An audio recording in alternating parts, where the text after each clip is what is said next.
spark and hold it tight. New words, new noise, new energy. Step in close, come ride with me. Tell them what you got, tell them what you mean. Keep it loud, keep it clean, keep it sharp, keep it mean. Radio Sin Filter. Oh, oh, oh, oh. Radio Sin Filter. Oh, oh, oh. Turn it up, let it hit. We don't miss, we don't quit.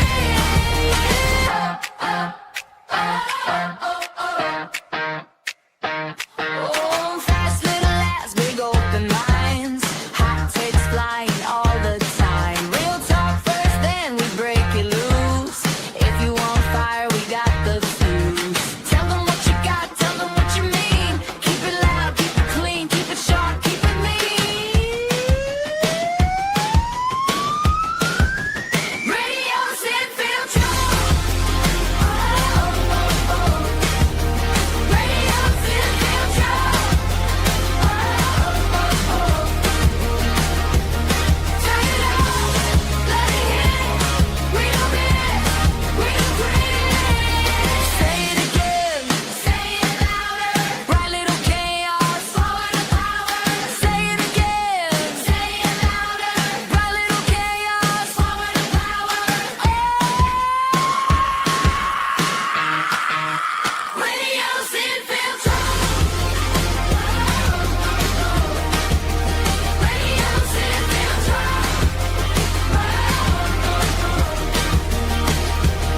Turn it up, let it hit. We don't miss, we don't quit.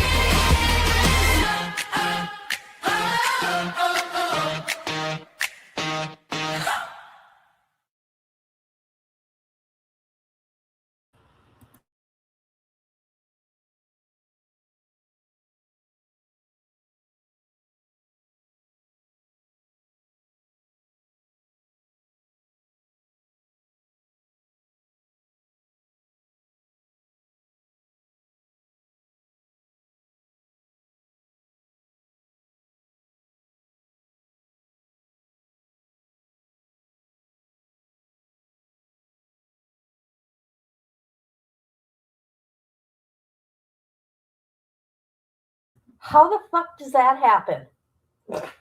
Sorry. Let me start over. How does that happen? Oh my God. StreamYard, get it together. I'm trying to put on a show here. Anyway, so, okay, I want to say hi to everybody all over again. Thank you so much. Yes, I love the new intro. I had to change it up, okay? I had to change it up. Yesterday was not a good day for me. So what did I do? I sat here making songs. Sad songs. Just, feelings. Hi, Amber. What up, our dog? How are you? All right, people. See this beautiful little girl right here? I don't know if you were on a live, oh God, I don't know, a few weeks or a few days back. I don't know, maybe 5 days ago. The BPS brought up this little girl's story here. Her name is Sherrice Iverson. Horrible case. I don't want to go into details. I did not get the court documents. My whole thing here is to bring attention to David Thomas Cash Jr. That's what I'm doing. And let's not forget about Sherrice. Justice has not been served. Hold on, let me show you here. Okay, here's the demon that's in there right now. Okay, this is Jeremy. Oh God, how do you say his name? Hold on, let me look. How do you say his name? Strockmeyer, I think? Strockmeyer. Okay. Okay, you know what? I should just get to it. I go from one thing to another. Okay, and this is the guy I want to be talking about today. Okay? This is David Cash Jr. There he is, celebrating, thinking he's all famous. He watched his friend do things to this little girl. And back then, they didn't have laws. And he should have been. The grand jury decided not to indict that boy right there. They're calling them teenagers. Every article I'm finding, they're calling them teenagers. No, they were 18. Okay? Going to college and all that fun shit. All right? Annoying. Just annoying. Everybody here with me? Everybody still here with me? As I'm going on a rant. I'm sorry. My mind's been going 100 miles an hour on this case. Okay? Where's that baby girl's picture? Hold on. Let me show you. Let me get another picture up of her. Sherrice Iverson was 7 years old when she was sexually assaulted and murdered in a bathroom at a casino in Nevada while his friend watched. Oh, girl. But from my understanding, I could be wrong that his daddy, I could be wrong. I'm trying to find him. You know what I'm trying to do. Okay, here she is right here. Um, I'm trying to find David. And let me tell you, he's hiding himself pretty well. Okay, people? I should have found something on him by now, and I haven't. Because I want to remind him of Sherrice. Especially after we watch a show that he was on, a talk show called The Good Samaritan. It's gonna strike a nerve. But boy, I hope David sees this. I really do, people. I really hope he does. I'm putting this on all my social media platforms. Here we go. My name is Sherrice Iverson. When I was 7 years old, I was sexual assaulted and murdered by Jeremy Stromier, while David Cash Jayer watched and did not try to save me. Today, David Cash Jayer is walking the streets happy and free. That's right. That's going on all my social media right there.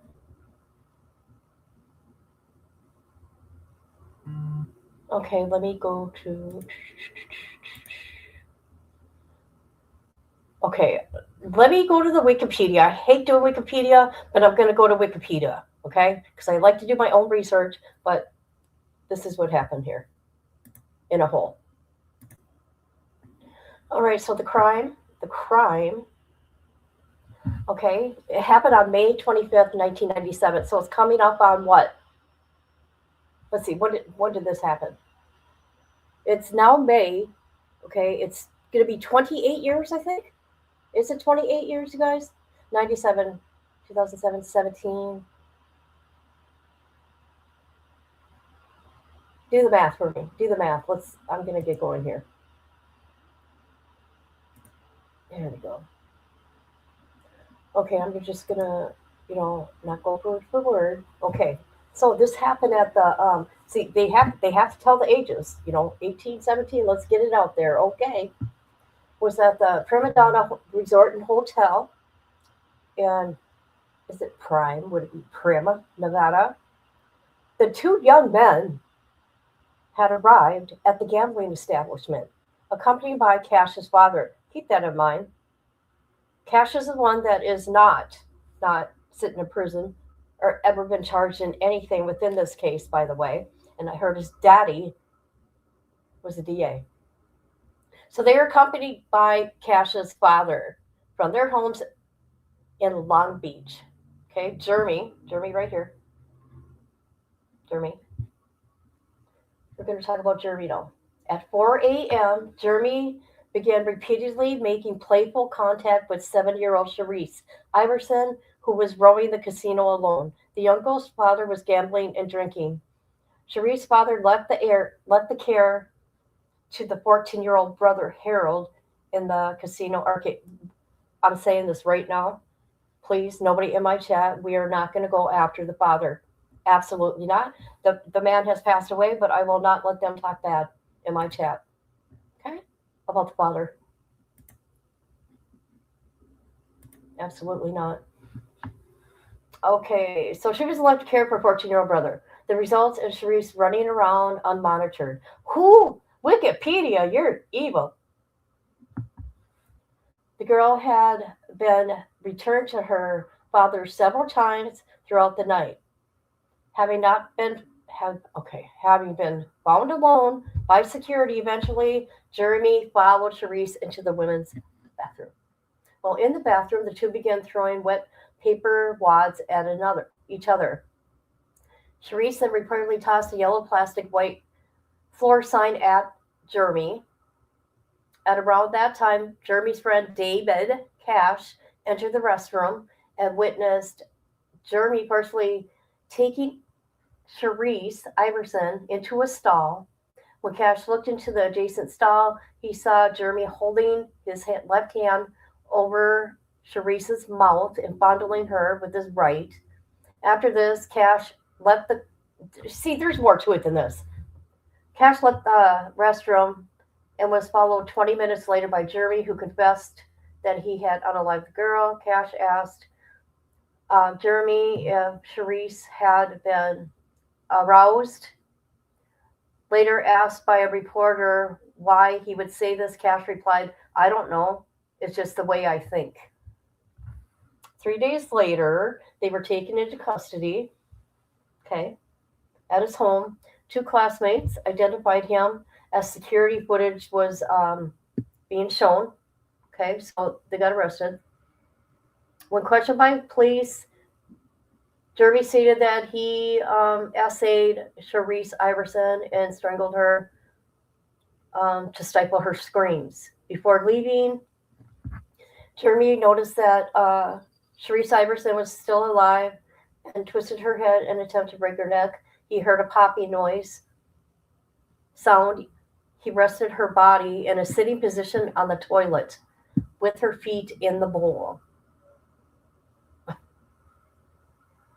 Okay.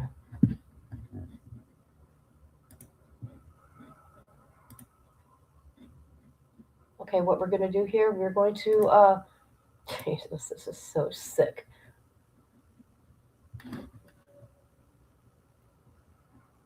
All right. So what we're going to watch here is The Bad Samaritan. I mean, there's so much.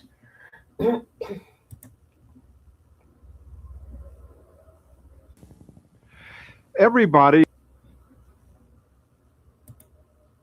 I gotta look at my phone here. Sorry, I want to make sure. Hopefully, I don't get a strike, but we'll find out. We'll find out. Or almost everybody is familiar with the story in the Bible of the Good Samaritan who stops to help a wounded man lying by the side of the road. And most of us would like to believe we would do the same. We'd also like to believe that a young college student like David Cash would have been good Samaritan enough to have stepped in and done something, anything, when he saw another young man, his best friend, assaulting a little girl who minutes later his best friend raped and murdered. But for the past few months, David Cash has been the subject of nationwide outrage over his decision to walk away and not even report the rape and murder of 7-year-old Sherrice Iverson. The 19-year-old Cash, a sophomore at the University of California at Berkeley and a nuclear engineering major, has become an outcast. Did you hear that? Berkeley? Do you hear how smart this kid is? This kid is unbelievable. You want to know why? Because he, oh God, his own words. You're going to hear his own words. He's going to get rich and famous off this. They made a law because of this guy. Okay? They made a law because of him. We'll get to Sherrice law in a minute. Hold on a minute. There we go. On campus. We want Cash out! We want Cash out! Many of his fellow students there are demanding the university expel him. They are infuriated not only by his failure to save Sherrice Iverson, but also by remarks he made this summer on a Los Angeles radio program. How much am I supposed to sit down and cry about this? I mean, let's be reasonable here. Is my life supposed to halt for days, weeks, and months on end? And if that weren't bad enough, he added this. The simple fact remains, I do not know this little girl. I do not know starving children in Panama. I do not know, people. You hear that shit? Do you hear that guy? Wow, he's something else.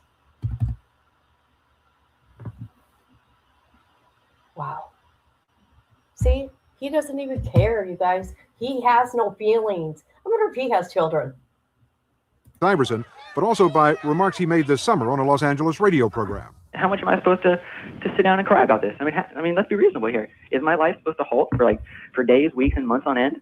And if that weren't bad enough, he added this. The simple fact remains, I do not know this little girl. I do not know starving children in Panama. I do not know, people that die of disease in Egypt. Some people have called you the bad Samaritan. That's right. You think that's an appropriate name? No, most certainly not. These names that people call me, I've been called the antithesis of today's teens, bad Samaritan, a textbook sociopath. I've been called it all. David Cash's trouble started just before he enrolled at Berkeley. One night last year, his father took him and his best friend Jeremy Strohmeyer, seen together in this home video, to a casino near Las Vegas. Surveillance cameras there show the two boys playing video games at 3:30 in the morning. Strohmeyer then spots Sherrice Iverson, whose father was gambling nearby. The cameras record Sherrice walking into a women's restroom, followed by Jeremy Strohmeyer, and then a minute later by David Cash. When I entered the bathroom, Jeremy Strohmeyer and Sherrice Iverson were throwing paper towels at each other. They were just playing, seemed to horsing around. And it came to a point where Jeremy grabbed her and took her into a stall, to one of the bathroom stalls. I went to the adjacent stall, looked over, and Jeremy was restraining her with his left hand over her stomach. That's his story, and he's sticking to it, people. That's his story, and he's sticking to it. You know what? They had to go through a grand jury indictment, right, to get these charges for this poor little girl, the 7-year-old. Hi, how are you, Patty? Oh, he's something else. I wonder, by this time, he has kids. Maybe he has grandchildren too. Shame on you. Shame on you. And his right hand over her mouth. And she was trying to scream. He was muffling her screams. Cash says he then heard Strohmeyer threaten Sherrice Iverson, saying, "Shut up or I'll kill you." I tapped him on the head, because it was completely out of character, and he didn't really respond to me. He gave me kind of a blank stare. So, in my opinion, it was like time for me to get out of there. Why? Well, when an 18-year-old male grabs a 7-year-old child, that's not a position I want to be in. Based on what I saw, it wasn't something I wanted to stick around and see what would materialize. Did you say to him, Jeremy? Oh my God. I told you, I haven't watched this whole thing, but oh my God, I'm just, Come on, stop, let's go. I was giving him a look as if, that he shouldn't be doing that. But you never said, stop, get out of here, this is wrong. Verbally, I did not say that, but my body language certainly suggested it. oh Jesus. According to the surveillance cameras, David Cash walked out of the bathroom about 2 minutes after he entered. Strohmeyer was seen leaving some 22 minutes later. But Sherrice Iverson never left. Her body was discovered in the bathroom. She had been sexually assaulted and strangled. What did he say to you when he came out? He immediately confessed. Confessed? Yes. What did he say? He looked at me and said, I killed her. Just like that? Just like that. After Strohmeyer confessed to Cash that he had killed Sherrice Iverson, they went to other casinos where they played slot machines and rode roller coasters for several hours before heading back home to California. Did you think to turn him in to the police? The thought crossed my mind, but I didn't act on it. Why? I know that his day of reckoning is coming. I didn't want to be the one that turned him in. You felt that was more important than to report a murderer. Even though he had told me that he had committed murder, it was really hard for me to fathom Jeremy as a quote-unquote murderer. But he told you. Oh my God. I understand that, but Oh my he's God. also... Somebody that, listen to this kid, okay? I call him a kid, yes. He's in Berkeley. This guy is some kind of engineer, you guys. People have been trying to find him. I just want to remind him about who Sherrice is, that's all. I'm all right. I'm better today, thank you.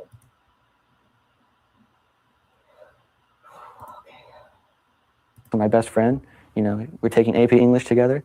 But after Cash and Strohmeyer returned home, friends who had seen the surveillance tapes played on the local news tipped off police. Strohmeyer was charged with murder, and 3 weeks ago, to avoid the death penalty, he pled guilty. He is now serving life in prison without parole. But David Cash, who watched as Strohmeyer physically assaulted a little girl just minutes before she was murdered, has not been charged with any crimes. He's evil! He's evil! Yolanda Manuel is Sherrice Iverson's mother. She is estranged from Sherrice's father and was not at the casino with him the night of the murder. She has collected 20,000 signatures urging prosecutors to charge Cash with a crime. He seen Jeremy Strohmeyer put his hands over her mouth and carried her in the bathroom. He seen it. Anytime you stand and you look at something happening to anybody, not only a child, any human being, a dog, a cat, or whatever, you've seen that happen. So you a murder within yourself. You still got the blood of my babies on your hand. That's right. You think he is an accessory to murder? Yes, he is. I think he should be charged with accessory to the murder of my child because he could have did something to stop it. He didn't do anything. Peggy Lean is the deputy district attorney in Nevada, whose office made the decision not to bring charges against Cash. How would you characterize the conduct of David Cash in this case? Morally reprehensible. And it's unfathomable that someone could see conduct of that nature and not take some form of action. Why then didn't your office charge him with any crime? Moral reprehensibility isn't a crime. You have to participate, do something affirmatively to assist in the commission of a crime.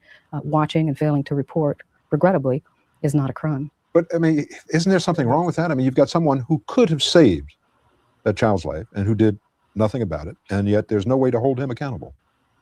There may not be any way to hold him legally accountable. He's certainly accountable in the court of public opinion, and he's certainly accountable ultimately in how people respond to his morally bankrupt behavior. We asked David Cash to explain his behavior to a group of fellow students we assembled on the campus of Berkeley, and he agreed. Legally accountable. He's certainly accountable in the court of public opinion, and he's certainly accountable ultimately in how people respond to his morally bankrupt behavior. We asked David Cash to explain his behavior to a group of fellow students we assembled on the campus of Berkeley, and he agreed. A lot of people say, how come you didn't stop the murder? How come you stop the rape? I never felt that this was going to happen to her. If I thought that, that... This is going too fast. Hold on. I want to hear it. He's trying to say here. We assembled on the campus of Berkeley, and he agreed. A lot of people say, how come you didn't stop the murder? How come you stop the rape? I never felt that this was going to happen to her. If I thought that, that was going to happen, of course I would have stopped it. I don't want this on my conscience that, I allowed, somebody to die. Is it on your conscience? Not to the extent that yes or no? Is it on your not to the extent that most people would want it to be. Yes or no? Not to the extent that most people would want it to be. Okay. I really have a hard time believing that you thought that nothing wrong was going on. Doesn't it alarm you that for 25 minutes he's still in the bathroom with a 7-year-old girl? I mean, that's just not a normal occurrence, and wouldn't you want to go back in there? Okay, let's think of it. Let's say after 25 minutes I come to the conclusion that he's murdered this girl, all right? Do I storm into the bathroom now? And then what happens to me? Okay, let's say a security guard walks in. I'm sitting here, with my best friend with the dead body there. You know what I mean? I think it's very clear to all of us that David Cash's mindset was, what is best for me? What is going to keep me out of trouble? You have expressed no remorse, no feeling that you felt bad at all that this young girl was murdered. How is it that you can sit there and feel comfortable with yourself waiting 3 days when you could have assisted the police in pursuing Jeremy? However, you could have done any number of things, but you did nothing. It's easy for you people to say, oh, you should have done this, you should have done that. Like, you didn't know Jeremy. But at the time, I made the best possible decision. Still stood by and let a little girl be raped and killed, and I don't think we should stand by and let you get away with that. You just said I stood by and let a little girl get raped and killed. Yeah. That is wrong. I did not see that. I did not know that was happening. David Cash was unable to convince these students that he belongs at Berkeley. They say they want him out. You have any intention of leaving? No, I do not. That would be foolish. Why? Berkeley is one of the best engineering schools in the country. Did you hear that? That's for a fact. He's an engineer, and obviously he has a pull, or mommy and daddy have money because he didn't get kicked out like everybody wanted him to.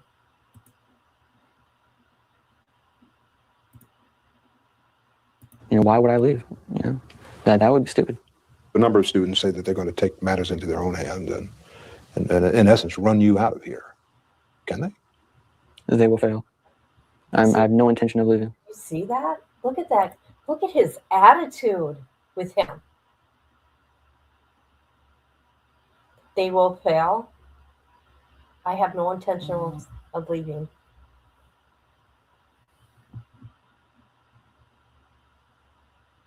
Any comments? Anybody have comments? So it'd be 29 years. On May 25th.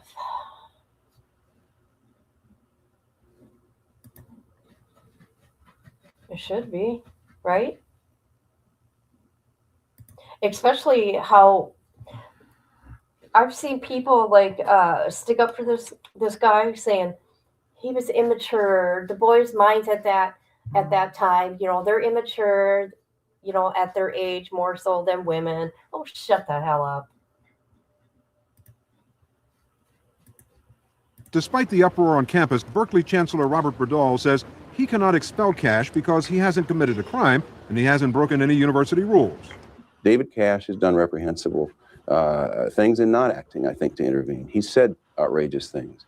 But even when students act in an outrageous fashion, we can't simply take an arbitrary action against them on the basis of some kind of moral outrage that people feel. Does the university have a moral responsibility to do something about students who behave so atrociously? What has offended the community sensibilities, I think, are the things that he has said. Berkeley is, for better or worse, the home of the free speech movement, and we are not about to punish students simply for exercising the right of free speech, no matter how outrageous and objectionable things they may say. What David Cash did or did not do in this case is perfectly legal, not just in Nevada, but in nearly every state. But the conduct of Cash has prompted legislation calling for a Good Samaritan law, which would require citizens who witness a sexual assault or other violent crime against children to report it to the police. Surprisingly, it does not have the support of many in law enforcement, including the prosecutor in the Sherrice Iverson case. Should we as a society punish this as a crime? It's basically an attempt to legislate morality. And historically, we haven't been very successful in our efforts to legislate morality. From prohibition to prostitution, you can tell somebody not to do it, you can regulate it, you can punish it. But ultimately, it doesn't do a very good job of changing the conduct. Sherrice Iverson's mother disagrees with the prosecutor. Yolanda Manuel says a Good Samaritan law is the only way to punish the David Cashes of the world. David Cash needs to be locked up. I want his education taken away from him. My child would not be able to go on with her education. She was 7 years old. She would not be able to go to junior high. She would not be able to go to high school or college and beyond. Have you ever said anything that would say, Miss Manuel, I'm sorry about what happened. I wish there was something I could have done. Have you ever expressed that to her? No. Maybe not in those exact words, but you have it. No, but I mean, that's definitely a good idea that I definitely should. A year and a half later, yeah, it is kind of a good idea. Yeah. A year and a half later, yeah, that'd be a good idea. Oh my God, he don't care. You know, I wonder how this guy is still walking. For real. For real. I don't understand. I'm not saying I want any harm to come of him, you know, but he should be sitting in a prison cell. You disgust me, seriously. Like, it's taking all my energy to sit here and sit in front of your face. But yeah. You know, the simple fact is there's one person that killed Sherrice Iverson. There's one guy, Jeremy Stromeyer. Yeah, and there's one person that could have saved her and chose not to. one other person who could have stopped it. Technically, oh God, I could have stopped it, but based on what I saw, I didn't feel her life was in danger. If you could go back to that night and do it all over again, what would you do differently? I don't feel there's much I could have done differently. No, he did not. Yet we have grown-ass men and women sitting in prison because of the same crap. Oh my God, can you believe that? My name is Sherrice Iverson. When I was 7 years old, I was sexual assaulted and murdered by Jeremy Stromeyer, while David Cash Jr. watched and did not try to save me. Today, David Cash Jr. is walking the streets happy and free. That's right. So yeah, there's going to be, like, this is part one. I want to show you the law. The law did get passed. Let's look at it. I'm going to show you in Congress here, then we'll go through the document. Here it is right here. S793, Sherrice Iverson Act. There you go. It's right here.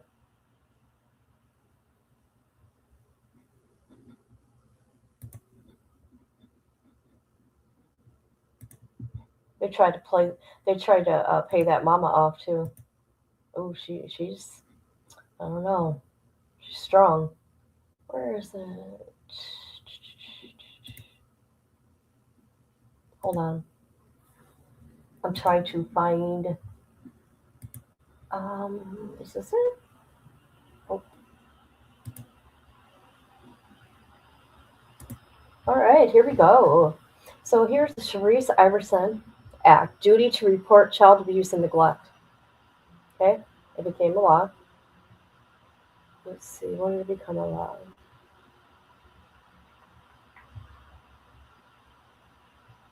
I wonder if I can make this bigger. Hold on, guys. I'm going to download this. Hold on.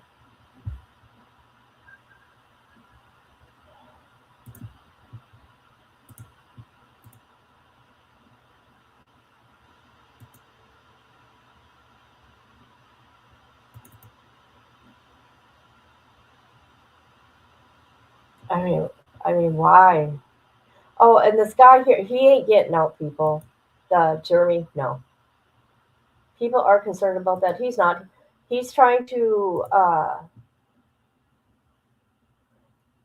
change his or take his oh, what the hell is it called? I can't even think right now.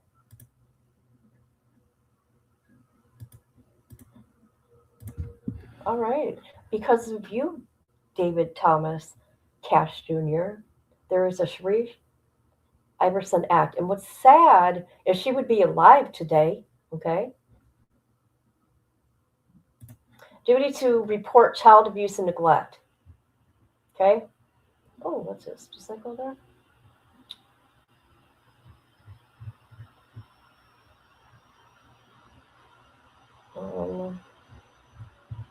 Let's see.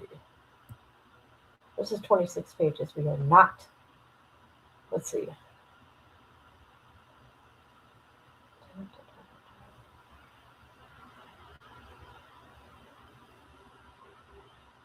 Okay, the little girl could still be alive today if the duty to report legislation, hold on,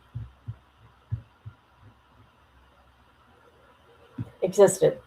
At the very minimum, her family could have justice. Sherrice Iverson had one last chance for help, for someone to save her from a horrific ordeal that began as a game. Someone that had the potential to be a little Sherrice hero was really her greatest and most crucial disappointment. David Cash Jr., her last chance, he did not save her. He did not even summon help. He watched part of the assault by standing on the toilet next to the adjacent stall. He heard his friend Jeremy threaten to unalive her if she didn't shut up, and then with a callousness, the unmanageable, sorry, he walked outside and waited for his friend. Although I don't know that word, sorry, and failure to summons authority is not a crime. It is not legally punishable at all. It is disturbing that a human being in our society could watch the atrocious crime being committed against a 7-year-old girl and take no action. Mr. Cash watched as his friend hand-muffled Sherrice's scream of terror, then simply walked away. We have a weak legal system which doesn't understand the crimes of omission that can be in some ballpark of commission or crimes of commission. The absence of a good Samaritan law is the way of helping people evade accountability. All that society asks is for people to report a crime to the proper authorities, not to risk a life or a limb to save an innocent and helpless child. Short of being shunned by society, there's no way to punish Mr. Cash for his inhumane behavior. Instead, he gained celebrity status, which he did, people, which he did. He would go on interviews and, I showed you here. Did I show you that picture of him in that car? Did I show you that? Hold on a minute. Is this it? He felt like he was a celebrity, you guys. Look at this. He sure did. So let's make him that celebrity that he wants to be. Let's remind him of Sherrice Iverson. That baby right there. All right. Let me get back here, people. All right. Hold on. I gotta fix my thing here. There we go. That's better. All right. So instead, he gained celebrity status and was permitted to revel in his newfound publicity. Our society should be protecting the future of our children. We should make Sherrice Iverson's short, innocent life count. It is too late for Sherrice, who her life brutally stolen. Her life is brutally stolen. But we should not let her death be in vain. Part 2 of the note. They comprise a brief overview of the earliest duration of the duty to report a crime, misprison, or felony. In addition, it'll entail a good discussion of traditional arguments against the enacting of the Good Samaritan legislation, namely the value of anatomy, the monetary and non-monetary costs, law enforcement's purpose and need becoming moot, the dangers of vaguenesses and overbreadth, and the fear of retaliation. Part 2 will illustrate the duty to report legislation that has been recently passed, a few cases that have been decided under that legislation. This part will introduce the Sherrice Iverson case, which permitted the legislation that is a subject of this note. Part 3 will consist of proposed legislation of Sherrice Iverson's honor. Finally, part 4, will consist of analysis of Sherrice Iverson Act, discussing its major strengths and weaknesses based on traditional arguments against such. Okay, guys? This is 26 pages. You know I'm not going to read all 26. No. Hell no.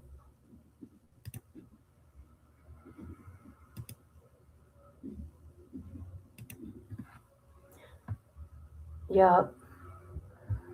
Right. Hold on a minute. I'm going to see here. I want to see what this comes to here. I want to see what else they say about her.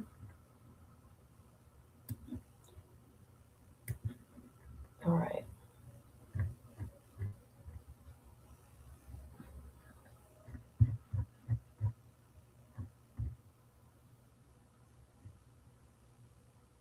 Conclusion. Here we go. Horrifyingly, by the time a girl reaches the age of 8, 1 out of 4 has been SA'd, and in the case of boys, 1 in every 6. Even more alarming, 90 to 95% of all SA abuse on children goes unreported. The children are afraid to report the crimes that are being committed against them. Maybe they are ashamed, scared, or alone. Someone needs to protect the children, and if we're not going to do voluntarily, then the legislative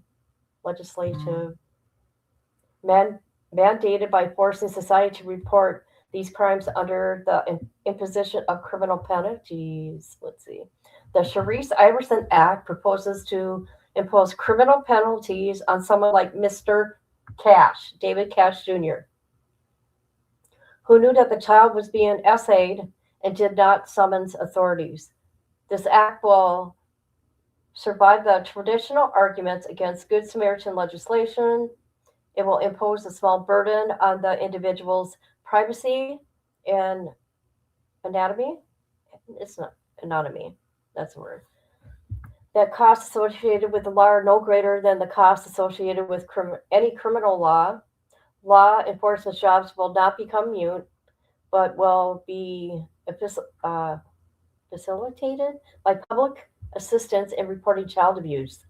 State statutories will need to narrow the legislation they draft to comply with the Sherrice Iverson Act, so it can survive a void for vagueness and overbroad challenge. The fear that the Good Samaritan will be retaliated against is justified in theory. However, in reality, retaliation is rarely encountered. And the ladies' restroom stall, Sherrice's life was brutally stolen by a monster. Mr. David Cash Jr. witnessed the attack, which proceeded into her murder of this helpless 7-year-old, and he did absolutely nothing to help her. He turned his back on the little girl. Sherrice's mother said that he could have stopped it, but he didn't do anything about it. I don't want this to happen to anyone else. The Sherrice Iverson Act cannot force people to call the proper authorities, but it can criminally punish those who choose to ignore a child in need of help. This act can send a message to society that callousness will no longer be tolerated, that abuse on children will no longer be tolerated, and those have the ability to prevent such abuse will be punishable. There you go. There's that. There's that, people.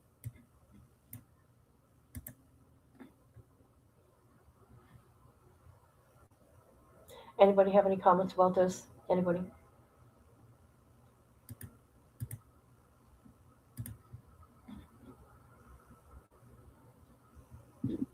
I think I'll just, okay, I want to show you guys this. This is a cop talking about it 20 years later, and he's still affected by it. Okay? Detective or whoever he may be, I don't know. Okay? Certain cases that you remember forever. And, the Sherrice Iverson case was definitely one of those just because of the dynamics of it. I mean, it was a brutal, senseless murder of a little child. In May of 1997, 7-year-old Sherrice Iverson was playing in an arcade in Primm, Nevada, when 18-year-old Jeremy Strohmeyer lured her into a nearby women's restroom, forced her into the largest stall, then sexually assaulted and strangled her.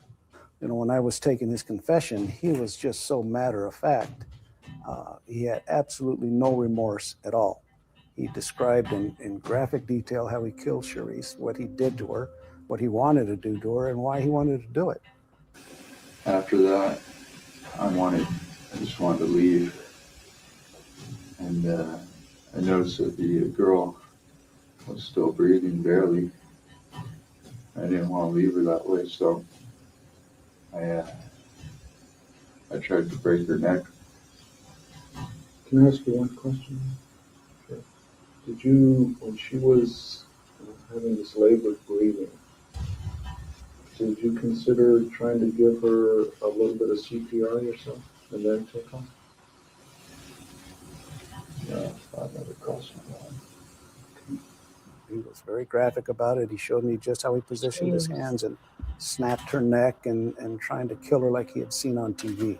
Strohmeyer's friend, David Cash, witnessed him covering Sherrice's mouth and forcing her into the bathroom stall, but never stopped the attack or told police.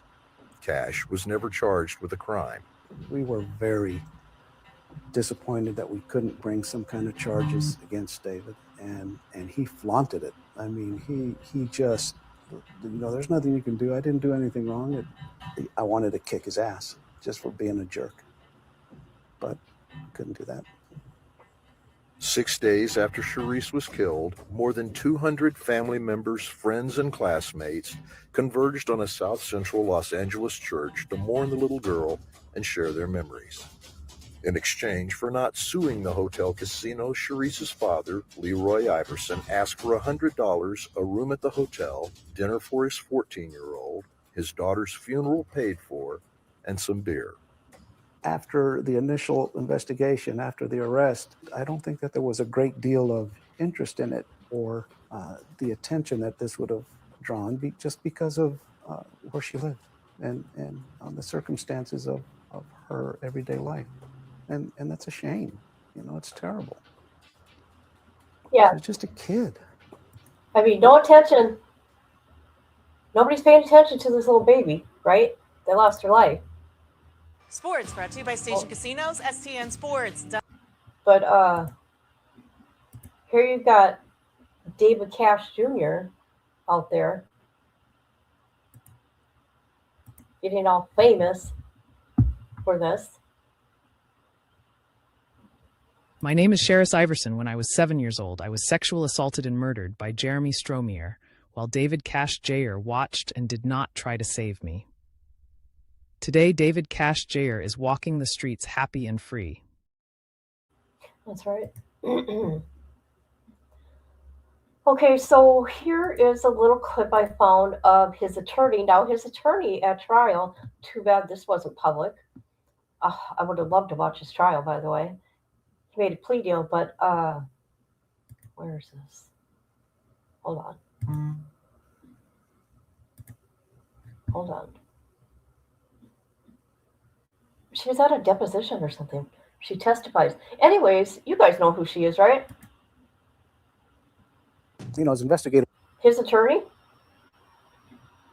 His attorney was a lady that the Mendez's brothers' attorneys.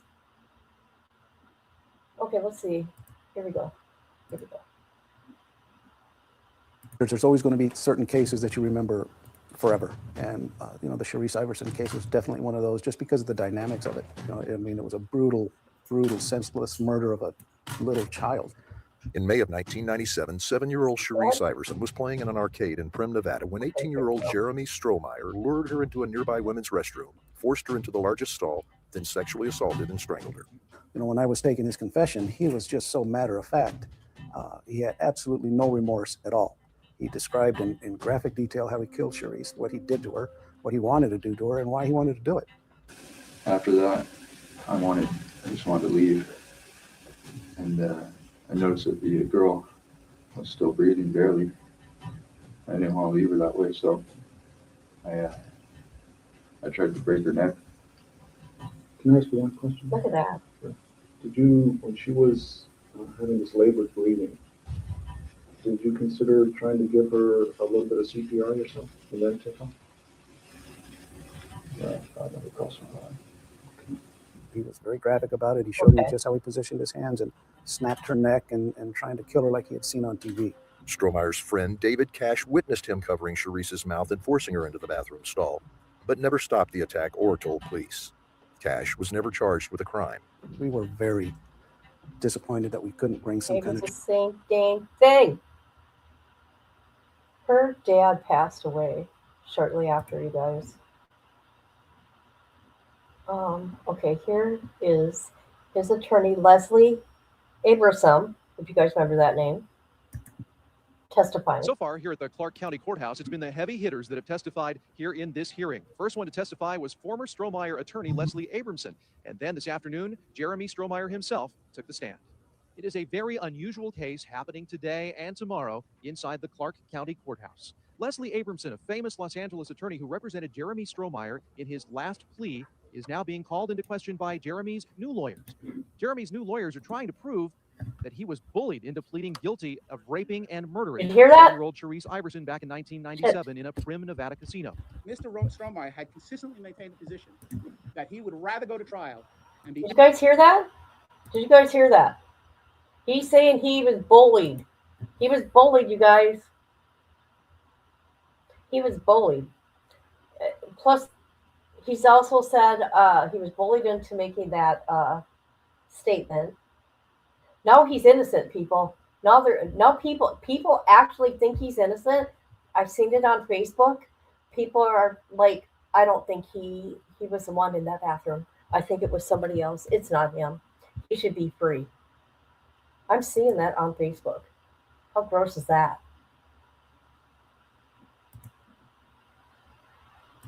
In his last plea is now being called into question by Jeremy's new lawyers.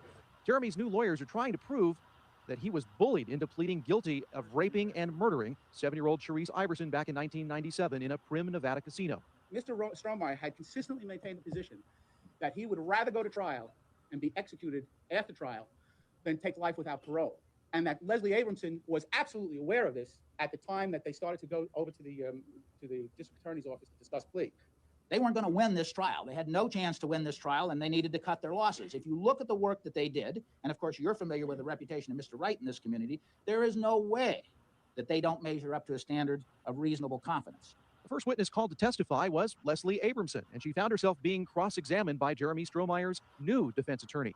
She was put to question for many things that she did during the long preparation for a trial that never happened, but she said many times that she did not bully him into pleading guilty. When we ultimately went to him and discussed the fact that we thought there was an offer available of life without parole, he agreed to it. And I was extremely surprised. He seemed extremely mature at that point. And then just before the noon hour, Jeremy Strohmeyer himself took the stand. He took the oath while wearing khaki pants, a blue shirt, and a pullover sweater, looking more like he'd just come out of a college class than jail. He talked about his relationship with Leslie Abramson and said many times she treated him like a child. She would always want to cut me off and raise her voice and overpower me, basically telling me that my input wasn't worth anything, and that I learned pretty quick that to give input would just raise her ire, and no reason to do it. I trusted that she was. I trusted her. This hearing to reverse the guilty plea was expected to last 2 days, today and tomorrow. However, it's going a bit slower than first thought and may extend now into Thursday. Again, the goal by Strohmeyer's new lawyers is to try to get a guilty plea reversed, and that is very rare. Reporting from Las Vegas, Nevada, Wayne Garcia, KCAL 9 News. Jesus.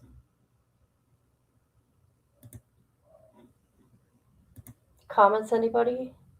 Anybody? Comments? Oh, I do want to show that. I want to show one more thing, and then I'm done. Then I'm out. Hold on.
Oh, sorry, guys. I had to go check on something. Any comments, anybody? Sorry, I got to get my headphones up. So sorry. Hand me that gray coupon. Can you? Can you? Oh, look who's here. Look who's here. Hey, girl. We're almost done here. There's a 41-minute video I want to go through, but I'm not going to go through it now because I want people to participate with me with this. I just want to show a couple more things and I'm out. But there's a 41-minute video I want to go through also. Here he is, just so you people know. Here he is. Here he is. Right? Here he is, right here. See how that does that? That is so weird. So there's nothing going on here. I brought up his parole. Here, let me bring it up for you guys. Hold on. Let's see, parole. Look at all the time he's been to the parole board. This is crazy. File viewer.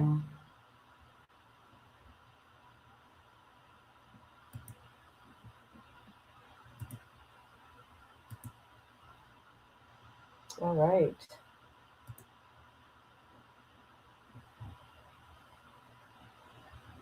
So we get to see all his movement here. Hold on. Hold up. We're gonna look at all his movement here real quick. I know, see, I don't like how I do things. I can't help it. Okay? I go from one thing to another to another to another. I can't help it though. So we're gonna look at this here real quick because I've seen people, not here, but I've seen people like in other areas on the internet worried about parole. It's not gonna happen. It really ain't. We get to look at everything here. From 1998, then he talked to 1997. We get to see how many times he was at the parole board. Okay, so we got how many dockets here in this. Okay, let's go. Look at all that. We get to see all that. When's the last one?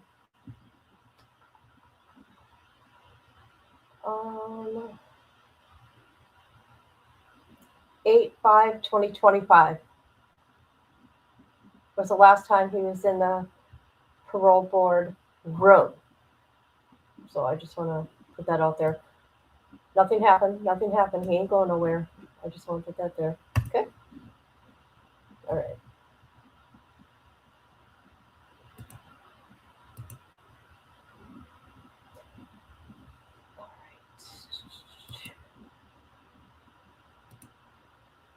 And his mother, her mother, Sherrice, Iverson's mother, what's her name? Yolanda Manuel? She was 28 years old when this happened, but boy, A shy 28-year-old from South Central, Yolanda Manuel, makes a living as a public school cafeteria worker. Yet anytime she clears her throat to speak these days, television crews rush to capture every word. I tried to find some of the interviews she's done and press conferences, but I cannot find anything but pictures as of right now. But I want to get to where she talks about David Cash Jr. Yolanda wants Jeremy's best friend, David Cash Jr., a prosecution's witness, to stand trial as well. Well, we know this ain't going to happen. But when is the date on this? This was August 24th, 1998.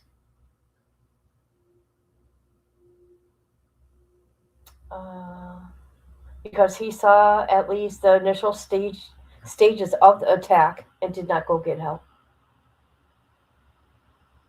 She's now a spiritual leader of what she calls a campaign for justice to pressure the authorities to bringing charges against David Cash Jr. So I think she's still fighting these two people. See, this mama's mad. I couldn't even imagine. She says, Mr. Cash is free to go on with his life. And she says, I'm not going to get upset over somebody else's life. I'm just going to worry about mine first. Oh, that's what he said. Oh my God, that's what he told the Los Angeles Times. He said, I'm going to get upset over somebody else's life. I'm just going to worry about myself first. Holy shit. Wow. So I'm going to share this with you guys. If you guys want to look at this article, I haven't even read it yet. Oh, God. New York Times did that article here.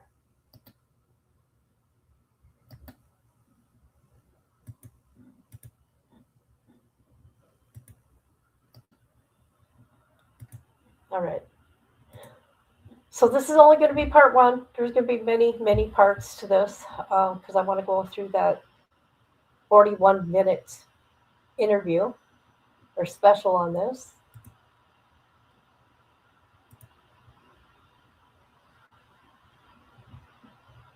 This is the last known picture of David Thomas Cash Jr.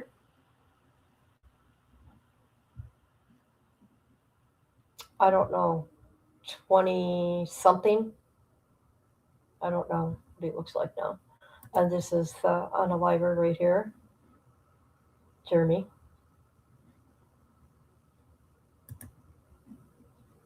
Anybody have any comments? Anything before I go?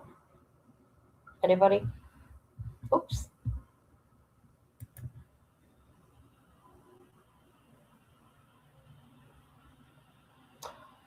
Yo, how you doing?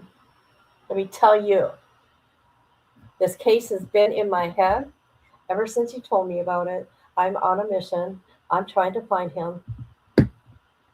I'm trying to find him. No, this is just part one. This is just part one. This ain't shit. This ain't shit. This has just begun because I want David Thomas Cash Jr. to know that Sherrice Iverson's life mattered. And because of him, she's not here today. Okay? I'm going to show you this real quick before I go. I made this video. There's much more that I'm going to do on this case because it really got to me. This guy is unbelievable, VPS. What? I would like to go live around 3:15 to show you the chicken man. Of course I will. I'll be there. You just let me know and I'm over there. You know that. Come on now. So, BPS, before I go, I'm going to show you something I made just for David Thomas Cash Jr. to see. And I'm going to put it all over my social medias.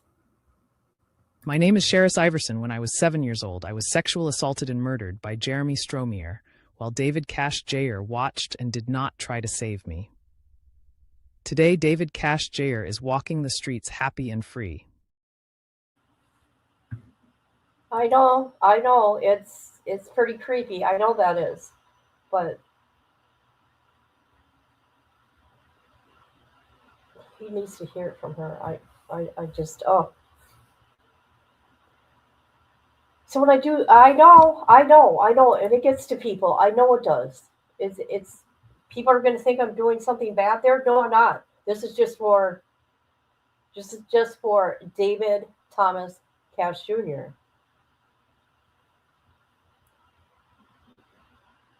But there's another 41-minute video. It's not a video. Is it like a 60-minute thing? Let me look. What is it? Oh, it's Justice Files. Justice Files. That's what it is. But I'm going to go for now. Yeah, just let me know when you're going to go live. I'll be there. You know me. I'm there. I'm there. It's your fault. You said her name. No, you said what's his name? I'm like, oh my God, this case is horrendous. This is horrible. Sherrice Iverson's life matters. I just wonder if David Cash Jr. has children, grandchildren, whatever it may be. I wouldn't wish that upon anybody this to happen. Right? Right. All right, everybody. Thank you for coming through. I appreciate every one of you. Okay? And part 2 will be coming. And I think maybe BPS, I think I'd like to have you on panel for that. We'll have to plan that. Oh, I'm looking for him, believe me. He's a very hard one to find. Okay? 2016 is the last footsteps I have found on the internet.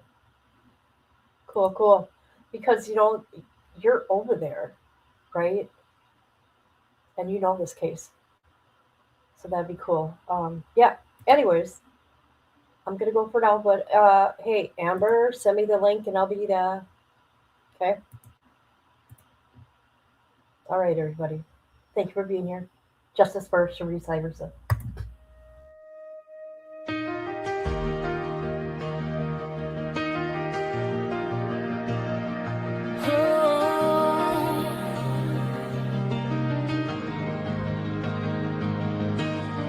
I woke up on the floor with your name on my mouth. Cold cup, cracked screen, same old ghost in the house.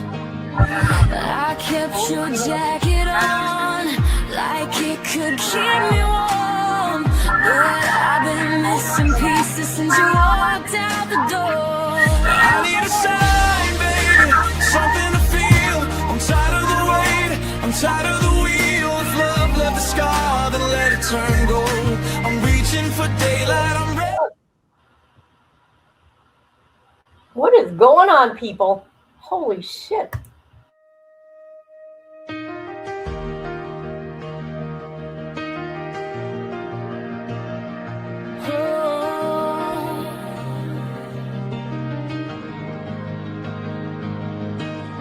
I woke up on the floor with your name on my mouth. Cold cup, cracked screen, same old ghost in the house. I kept your jacket on like it could keep me warm, but I've been missing pieces since you walked out the door. StreamYard, you can kiss my ass. Okay, I paid for you. Dang it. God, that makes me mad. I'm surprised he's there. For real. You've seen this new picture, right?